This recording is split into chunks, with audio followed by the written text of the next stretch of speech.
Can't stop overthinking? What if your habit of overthinking isn't as bad as you think? What if you knew the massive potential this neurological trait actually holds? Stay with me, and I'll show you why overthinking is actually your superpower and how to effectively use it to your advantage. If your mind constantly analyzes, replays, and predicts, you're probably someone who is often called an overthinker. In today's world, overthinking is often perceived as a bad trait. Why? People get annoyed by those who don't easily trust or quickly agree to things. The overthinker is often seen as an uncomfortable person, someone who needs proof before agreeing or accepting anything. You may have asked yourself why you are the way you are. Why can't you just stop? The reason you can't stop overthinking is the same reason you see what others completely miss. While most people react to what's right in front of them, you think ahead. You don't just see what is, you see what could happen next. And that's where your advantage begins. You don't overthink because something is wrong with you. You overthink because your brain is built to see beyond what's right in front of you. This is not a personality flaw. This is a specific cognitive process and neural response rooted in how your brain and nervous system process information. Most people only react to what they see. Overthinkers analyze what might happen next. They see depth where others see surface. They see patterns where others see noise. They see consequences before events unfold. At the very minimum, an overthinker is not too much. An overthinker is a deep analyst, a strategist, a mind trained, often unconsciously, to look ahead. So now, let's dive deeper into the world of an overthinker. Here are 6 powerful traits that define people who can't stop overthinking and how you can use these traits to your advantage. Before we go further, let's pause for a moment. Let's explain what's happening in your brain and nervous system and what to do about it. Superpower number 1. People who can't stop overthinking are not weak. They are high alert thinkers. They don't move through life on autopilot. They scan, they analyze, they anticipate. This heightened alertness is a survival-based neural mechanism. Your brain stays open longer, keeping information active instead of dismissing it too quickly. And this is where most people get it wrong. Overthinking is not a flaw. It's a cognitive advantage that becomes painful only when it's unmanaged and unregulated. Superpower number 2. An overthinker is a hyper-alert observer. They notice subtle shifts in tone, behavior, and energy that others overlook. Their brain constantly asks, what does this mean? Neurologically, this happens because their attention and threat detection systems stay active longer. Their brain doesn't dismiss information quickly. It keeps it open for evaluation. That's why overthinkers often sense problems, risks, or opportunities before they become obvious. The strength here is foresight. The cost appears only when there's no emotional or nervous system regulation. Superpower number 3. Overthinkers are also scenario builders. Their mind doesn't stop at one possible outcome. It automatically simulates multiple futures. If this happens, then this could follow. If that changes, everything shifts. This comes from strong prefrontal cortex activity, the part of the brain responsible for planning, prediction, and strategy. The brain is not trying to torture you. It's trying to prepare you. The strength here is strategic thinking. The danger appears when preparation turns into paralysis. Superpower number 4. Overthinkers are powerful pattern recognizers. They connect dots quickly. They sense repetition. They feel when something doesn't add up. This is why they often say, I don't know how I knew. I just knew. Their brain is constantly comparing the present to the past, searching for meaning. The strength is intuition backed by analysis. The weakness appears only when logic hasn't caught up yet. Superpower number 5.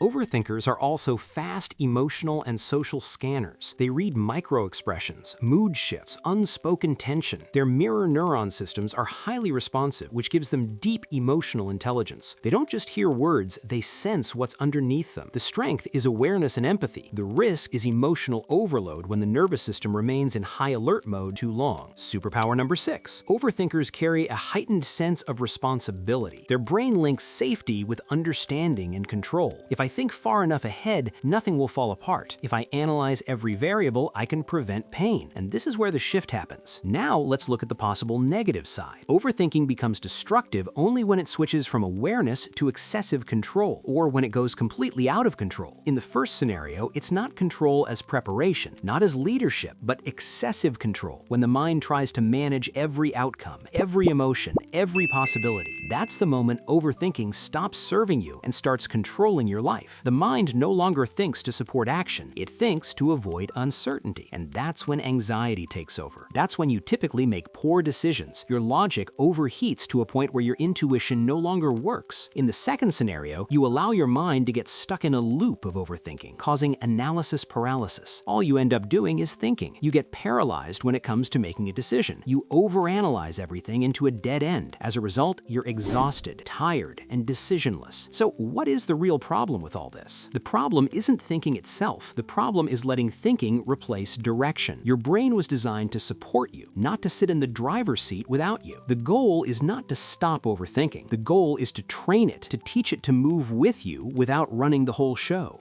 Here are the steps. First, stop the overthinking loop. Calm your mind and contain it. Give your thinking boundaries. When the brain knows there is an end, it relaxes. Time box your analysis. When time is up, the loop ends. Second, demand output. Every thinking cycle must lead to something. A decision. Right or wrong, it doesn't matter. A list, a question, or an action. Thoughts without output become anxiety. Thoughts with output become power. When you teach your brain to make a decision, it releases dopamine as a reward for a completed cycle. Third, shift from excessive control to preparation. Replace the question, how do I control this, with what am I preparing for? Preparation empowers. Excessive control exhausts. Fourth, regulate the body. Overthinking is stored energy. Movement, breath, and grounding signal safety to the nervous system. A regulated body calms the mind. And finally, change the identity. You're not someone who can't stop overthinking. You're a talented, highly intellectual, high-alert strategist learning regulation.